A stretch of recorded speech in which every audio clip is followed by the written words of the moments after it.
ध्यान देने योग्य बात है, मंत्रों पर अविश्वास मत करो, नाम पर अविश्वास मत करो। तुम अनुष्ठान को जानते ही नहीं कैसे किया जाता है। एक कामना की राधे राधे। तुम विश्व की कामना की पूर्ति कर सकते हो, विश्व की कामना की पूर्ति। बोले आप क्यों नहीं कर लेते? क्योंकि हम विश्वात्मा की कामना किए हुए हैं, हम विश्व की नहीं। हम जिस बात की कामना किए हुए हैं उसके लिए विश्व का विस्मरण करना है। मन मन की रुचि जान नेह विधि अनुसरें।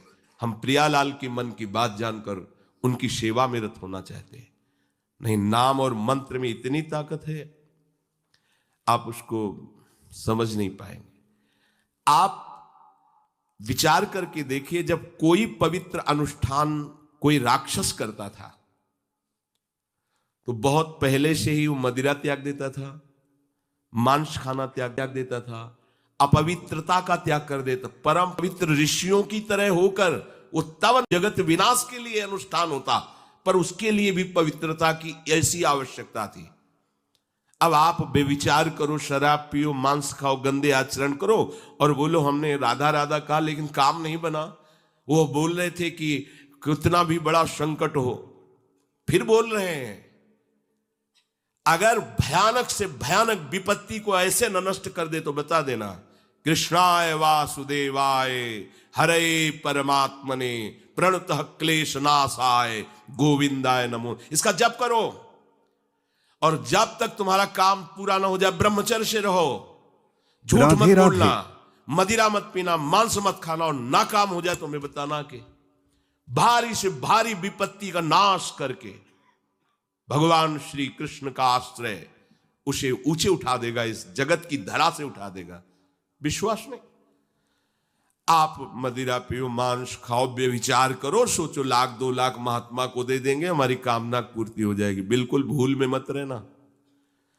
आपको संशय होता है नाम पे, संशय होता है मंत्रों पे, संशय होता है शास्त्र के विधान पर। आप चलते हो शास्त्र विधान से? कहां चलते हो? अरे हम जब कह रहे हैं कोई राक्षस भी अनुष्ठान करता था तो वो इन नियमों का पालन करता था। इतना अनुष्ठान में कि मेघनाथ को पैरों से मार रहे हैं बंदर भालू, पर वो ना मंत्र छोड़ रहा है, ना हिल रहा है, ना उनकी तरफ देख रहा है।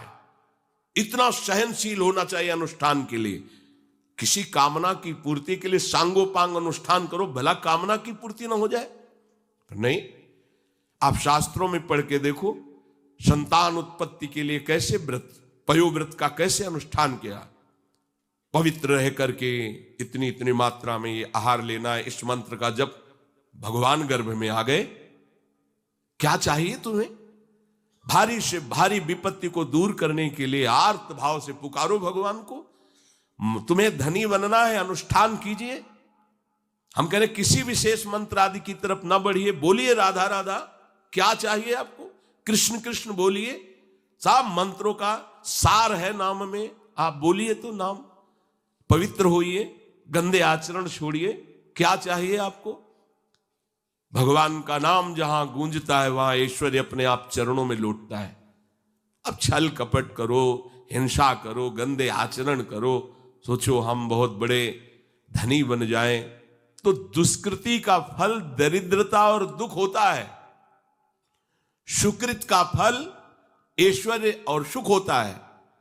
अब लगाओ तुम कांटेदार वृक्ष और चाहो कि हमको रसीला फल प्राप्त हो, तो इसे मूर्खता ही कहते हैं।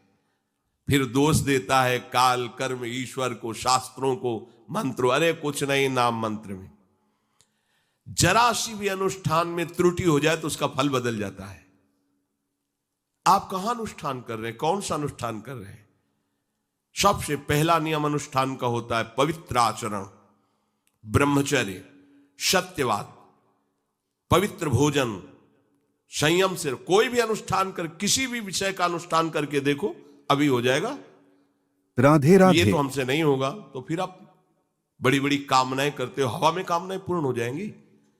किसी की भी किसी का भी महाबली या तेजस्वी पुत्र पैदा हुआ, उसको देखो कैसे रहा है, उसके माता पिता कैसे आचरण